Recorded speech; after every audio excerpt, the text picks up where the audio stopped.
The massive ship appeared over New York City on a Tuesday morning. It was bigger than Manhattan and looked like someone had carved it from a single piece of purple crystal. The thing just hung there in the sky, casting shadows over half the city. People pointed and took pictures. Some screamed. Most just stared. Admiral Jake Morrison was drinking coffee on the bridge of the UES Defiance when the alien ship showed up. He was a tall man with gray hair and laugh lines around his eyes. He had been in the Navy for 30 years before joining Earth's first space fleet. Right now, he was trying not to choke on his coffee.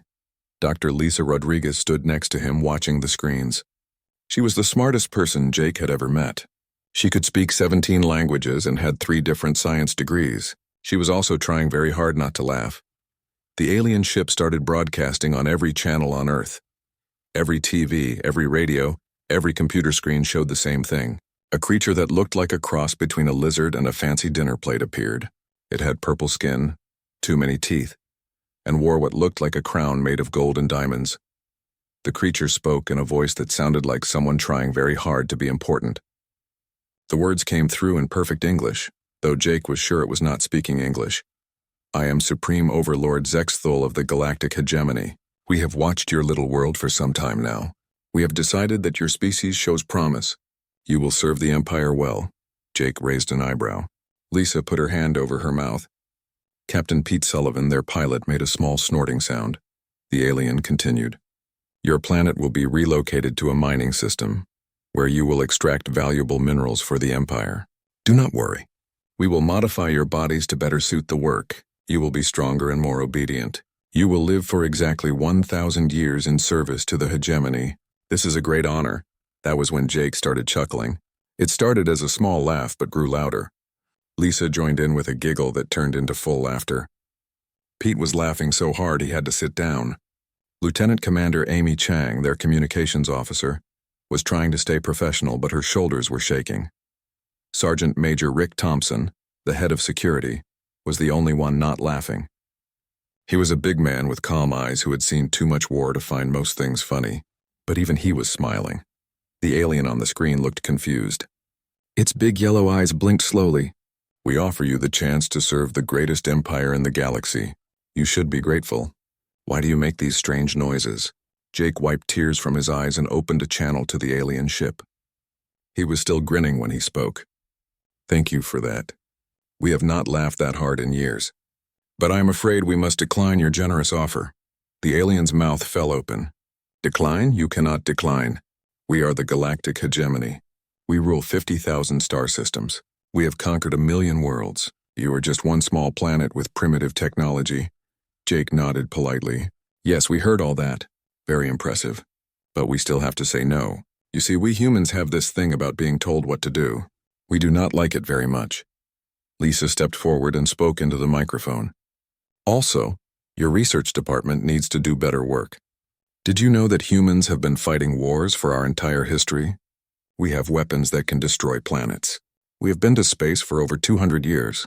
We are not as primitive as you think. The alien's face turned a darker shade of purple. Impossible. Our scouts reported that you barely have space travel. You have no real weapons. You are divided into many small nations that fight each other. Pete called out from his chair. That last part is true. We do fight each other a lot. But we really do not like it when outsiders try to join in. Amy added her own comment. Plus, your offer was really quite rude. You did not even say please. Where we come from, manners matter. The bridge crew started laughing again. The alien looked like it was getting a headache. This is not how first contact is supposed to work.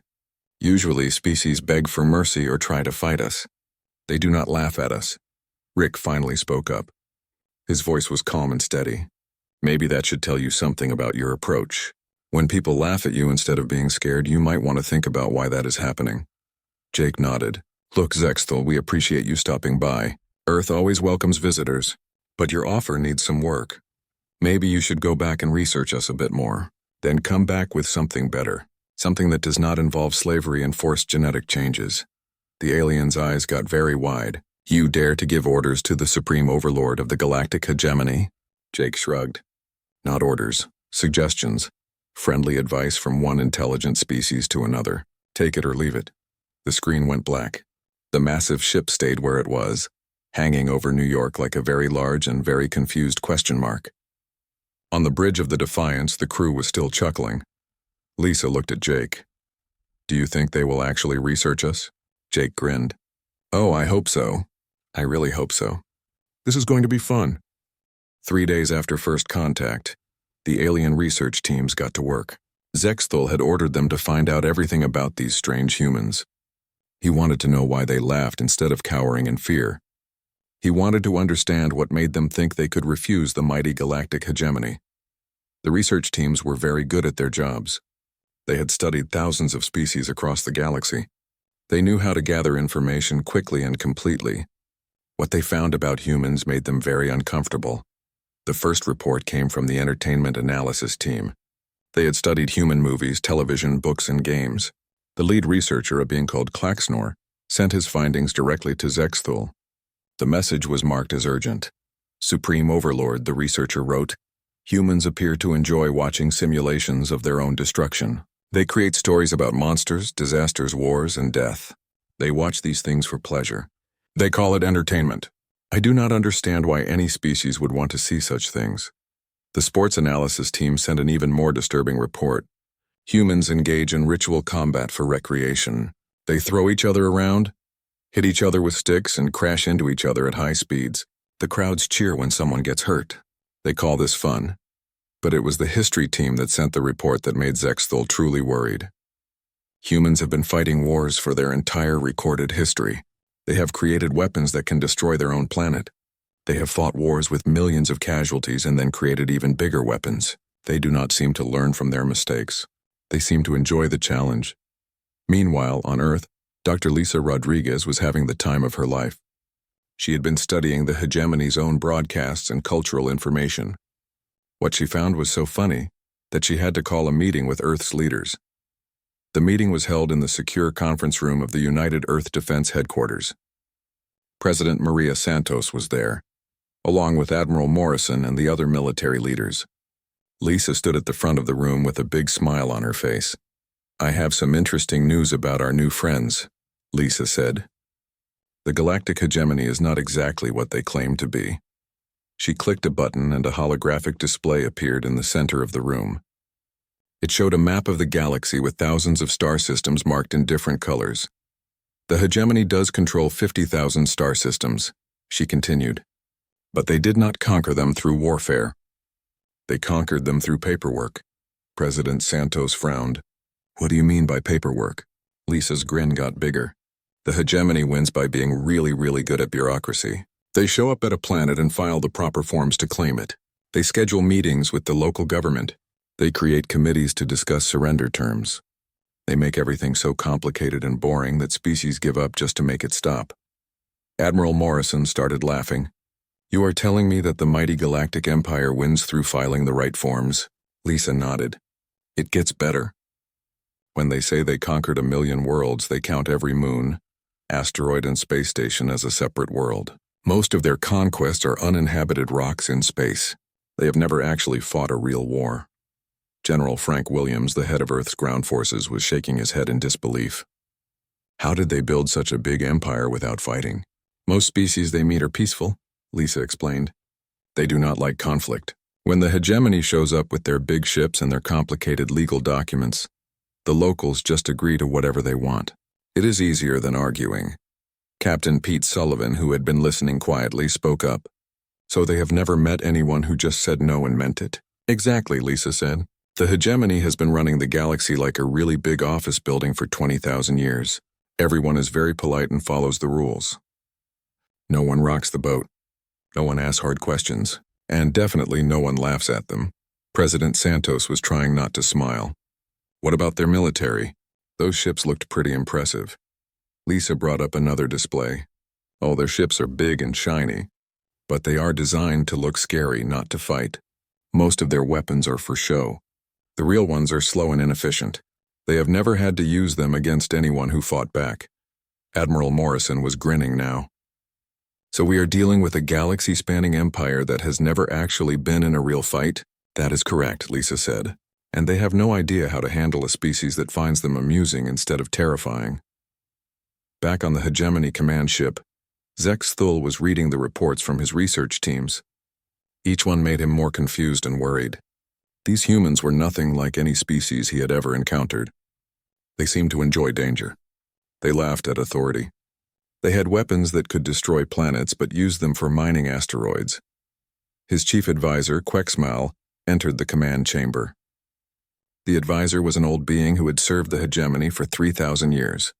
He had never seen his overlord look so uncertain. Supreme Overlord, Quexmal said carefully, perhaps we should reconsider our approach to these humans. They do not seem to respond to our usual methods. Zexthul looked up from the reports. His yellow eyes were tired. I have conquered 10,000 worlds, Quexmal. I have never met a species that laughed at me. What are we supposed to do with beings who find our empire amusing? The advisor was quiet for a moment. Then he said something that surprised them both. Perhaps, Supreme Overlord, we should ask them what they want instead of telling them what we want. Zexthul stared at him. That was a very new idea for the galactic hegemony. A week had passed since first contact and Zexthul was getting frustrated. The humans were still laughing. Every time he tried to contact them, they responded with polite amusement. It was driving him crazy. No species had ever treated the galactic hegemony this way.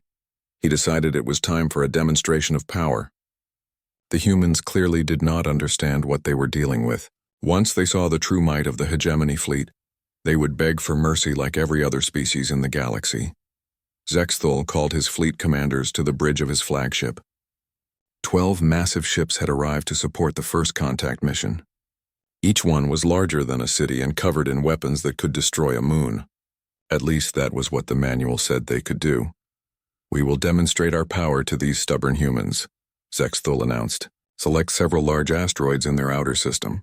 Destroy them completely. Show these primitives what happens to those who defy the hegemony. The fleet commanders bowed and went to prepare their ships. They chose 3 large asteroids near Jupiter. Each one was several kilometers across. Perfect targets for showing off their advanced weapons. On Earth, the humans were watching through their telescopes and space-based sensors. Admiral Morrison and his crew were on the bridge of the Defiance, along with representatives from every major nation. Everyone wanted to see what the aliens could do. The alien fleet moved into position around the first asteroid. 12 massive ships surrounded the floating rock like predators circling prey. Energy built up in their weapon systems. Lights flickered along the sides of the ships. Then they fired. 12 beams of bright purple energy struck the asteroid from different angles. The beams were beautiful and impressive looking. They lit up space like giant laser pointers and nothing happened. Well, not exactly nothing. The asteroid started to glow a little. It got warmer. After about 10 minutes, small pieces began to break off. After an hour, cracks appeared across the surface. After 3 hours, the asteroid finally split apart into several large chunks. On the bridge of the Defiance, the human observers were very quiet. Dr. Lisa Rodriguez was the first to speak. Did they just spend 3 hours slowly heating up a rock until it cracked? Lieutenant Commander Amy Chang was checking her instruments. According to my readings, they used enough energy to power North America for a month, to break one asteroid.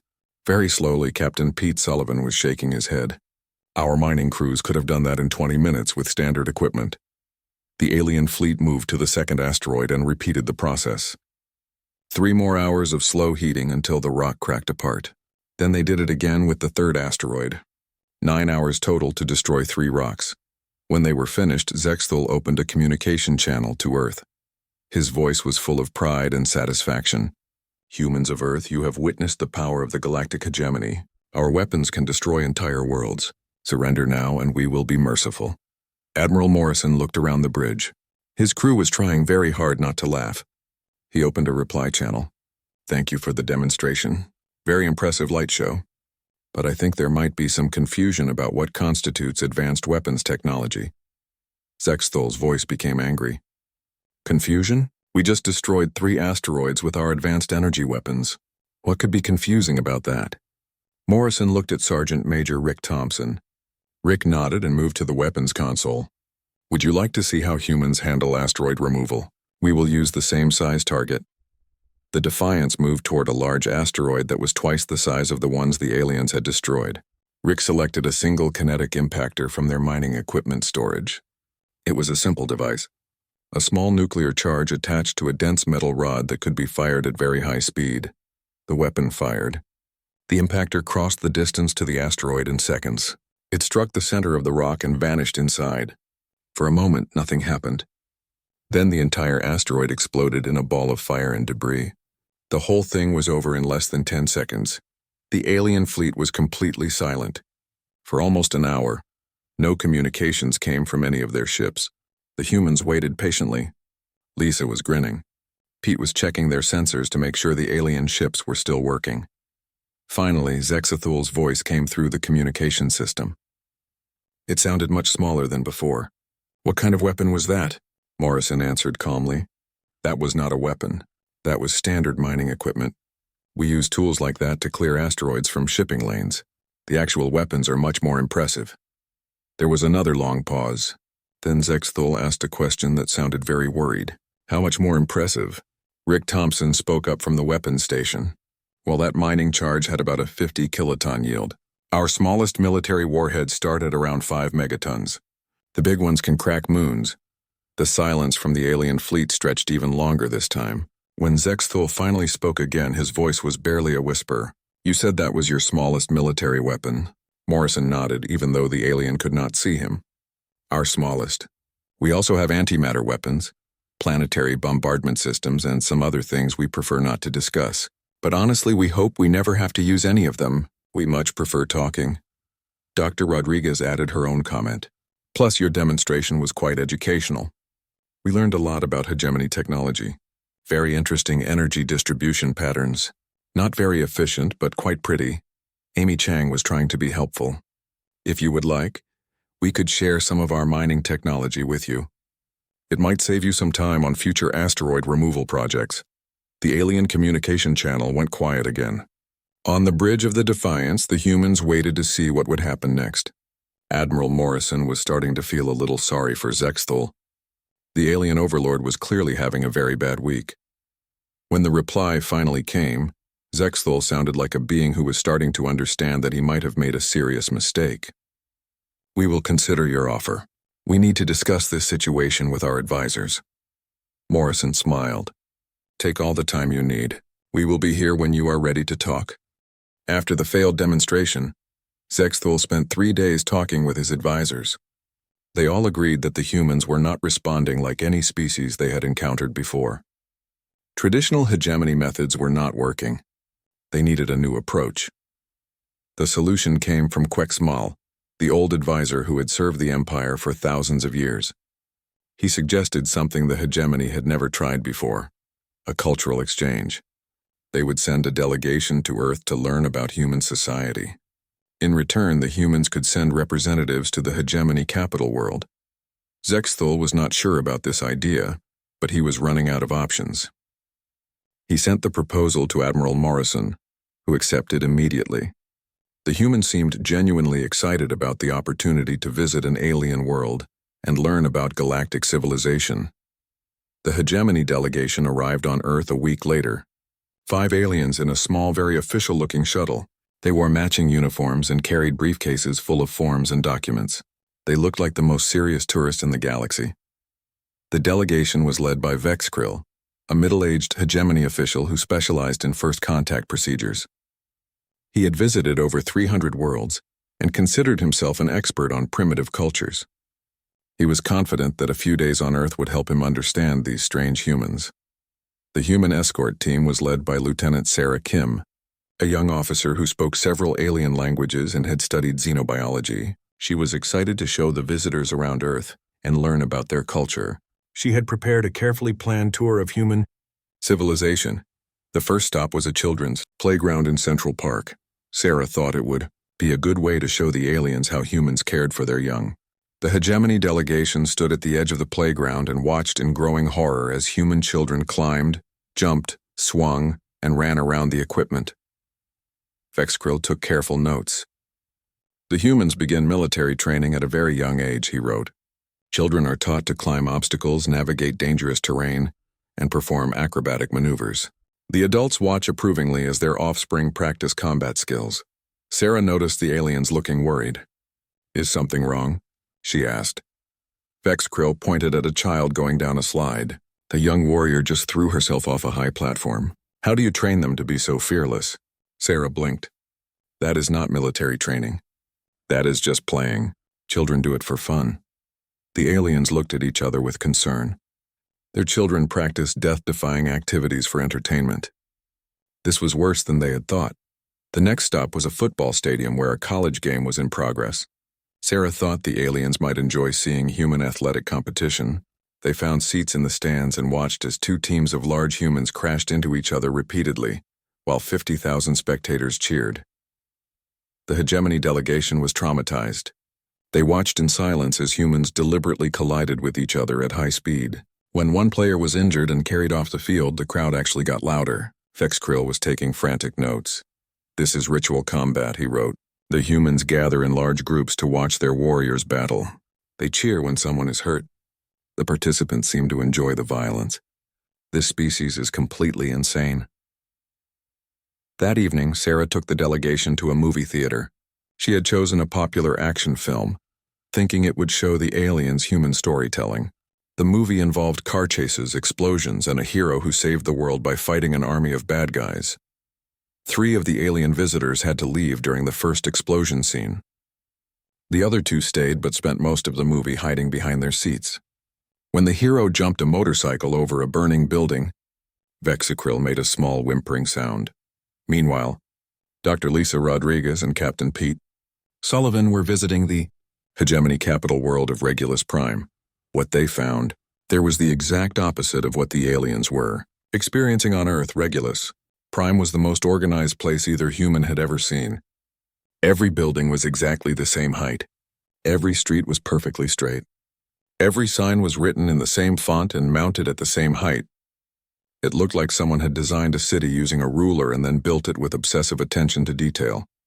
Their guide was a hegemony official named Texmore, who seemed very proud of their capital. As you can see, he said, everything on Regulus Prime is perfectly organized. We have eliminated chaos and disorder from our society. Lisa looked around at the identical buildings and empty streets. Where is everyone? She asked. Texmore checked his schedule. According to the daily activity roster, most citizens are currently in designated recreation period. They are in their assigned recreation areas engaging in approved recreational activities. Pete asked what he thought was an innocent question. What kind of recreational activities? Texmore consulted another document. Today is scheduled for quiet contemplation and light reading. Tomorrow will be organized walking in predetermined patterns. Very relaxing and orderly. Lisa and Pete looked at each other. They were starting to understand why the hegemony had trouble with humans. Their idea of recreation was sitting quietly and walking in straight lines. The tour continued to the hegemony government building, which turned out to be a massive office complex with millions of identical cubicles. Texmore explained that this was where all the important decisions were made. Every policy had to be approved by at least 50 different committees before it could be implemented. How long does it take to make a decision? Pete asked. Texmore looked pleased with the question. Simple decisions can be completed in as little as 6 months. Complex issues may take several years. Very complex matters can require decades of careful consideration. We are very thorough. Lisa was trying very hard not to laugh. What happens if there is an emergency? Emergency procedures are handled by the Emergency Committee, Texmore explained. They meet once a month to discuss potential emergency responses. If they determine that an emergency actually exists, they forward their recommendations to the Emergency Response Approval Board. Pete could not help himself. How long does that take? Usually about 18 months, Texmore said proudly. We are very careful not to overreact to situations. By the end of the cultural exchange, both groups had learned more than they expected. The hegemony delegation returned to their ship convinced that humans were the most dangerous species in the galaxy. The human visitors came back to Earth with a new understanding of why the hegemony had never lost a war. They had never actually fought one. The cultural exchange had unexpected consequences that neither humans nor the hegemony had anticipated. News of the visit spread throughout the galaxy faster than anyone thought possible. For the first time in thousands of years, the conquered species of the hegemony were hearing about a world that had said no to their overlords. On a mining world called Kepler 7, A species of blue-furred beings called the Zephyrians gathered around their communication screens. They had been part of the hegemony for over 800 years. They had never questioned the system. They had always filed their forms on time and followed all the rules. But when they heard that the humans had laughed at Zexthul and refused to surrender, something changed. A young Zephyrian named Kexadal stood up in the middle of the daily work meeting and asked a question that no one had asked in centuries. Why do we have to fill out 17 different forms just to change our work schedule? Kexadal asked. What happens if we just stop doing it? The hegemony administrator, a nervous being named Wextel, looked shocked. You cannot stop filing the forms. It is required by Regulation 4847 subsection C. If you do not file the forms, there will be consequences. What consequences? Another Zephyrian asked. Will you send the army? Wextal looked even more nervous. Well, no. We will send strongly worded memos. And then we will schedule a meeting to discuss your non-compliance. The Zephyrians looked at each other. Then Kextal started laughing.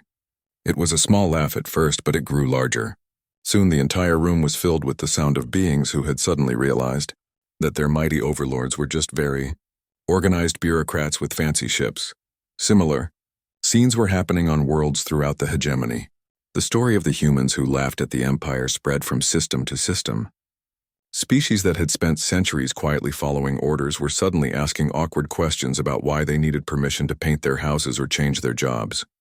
On Earth, Admiral Morrison was getting reports about the spreading rebellion from his intelligence officers. Dr. Lisa Rodriguez brought him the latest update during his morning coffee.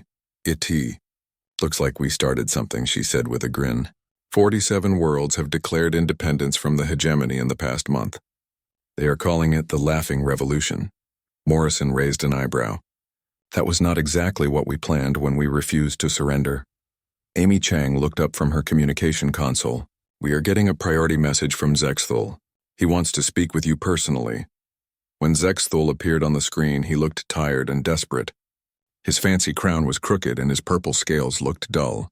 Admiral Morrison, he said in a voice that was much smaller than before. I need to speak with you. My empire is falling apart. Morrison kept his expression neutral. I am sorry to hear that. What can we do to help? Zexthul looked embarrassed. Everything was working fine for thousands of years. Every species followed the rules. They filled out their forms. They attended their scheduled meetings. Now they are all laughing at us and refusing to participate in the system. And you think this is our fault? Morrison asked. Yes. No. I do not know, Zexthul said miserably. Before you humans showed up, no one ever questioned our authority. Now everyone is asking why they have to follow our rules. They want to know what happens if they just say no. Dr. Rodriguez leaned into the camera. What do you tell them? Zexthul looked even more miserable. We tell them that there will be consequences. But when they ask what consequences, we do not have a good answer. We have never actually punished anyone for disobedience. We just assumed that no one would ever disobey. Morrison felt sorry for the alien overlord. So what do you want from us? Zexthul straightened up and tried to look dignified. I challenge you to single combat. Winner takes control of the galaxy. If I win, all the rebellious worlds will see that the hegemony is still strong. If you win, then you can deal with this mess. Morrison considered this for a moment. Single combat is a bit old-fashioned. How about we settle this with a debate instead? You can argue for why the hegemony system is good for the galaxy. I will argue for why species should be free to make their own choices. We broadcast it across all your worlds and let everyone decide for themselves. Zexthul looked uncertain. A debate? That is not very traditional. Neither is an empire that rules through paperwork, Morrison pointed out. But if you prefer physical combat, I am sure Sergeant Major Thompson would be happy to oblige. Rick Thompson stepped into view of the camera. He was cleaning his sidearm and looked very calm. Zexthul took one look at the big human soldier and quickly agreed that a debate would be fine.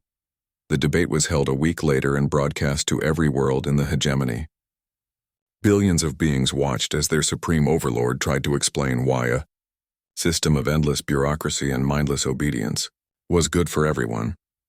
Zexthul argued that the hegemony brought order and stability to the galaxy. He said that without central control there would be chaos and war. He insisted that the system worked because everyone followed the rules. Morrison listened politely and then asked simple questions. Who made these rules?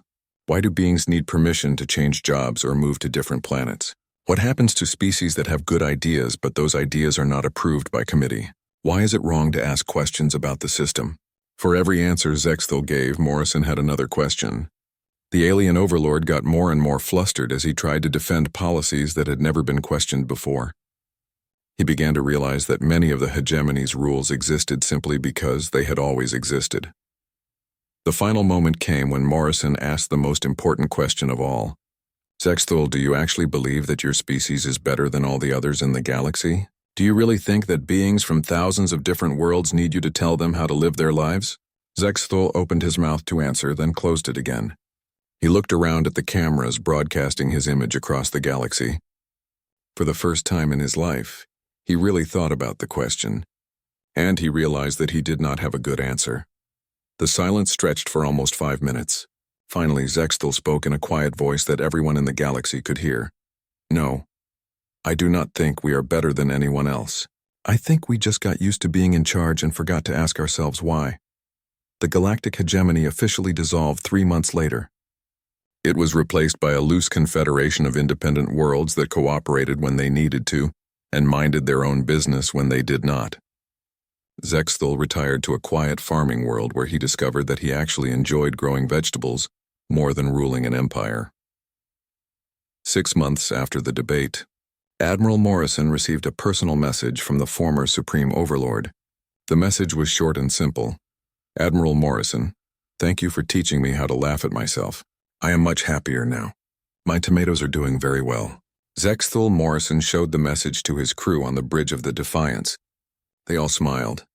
Dr. Rodriguez looked out at the stars and made an observation that would become famous throughout the galaxy. Sometimes the best way to change the world is just to refuse to take it too seriously. And across the galaxy, billions of beings who had learned to think for themselves and question authority began to build something better than an empire. They built a community.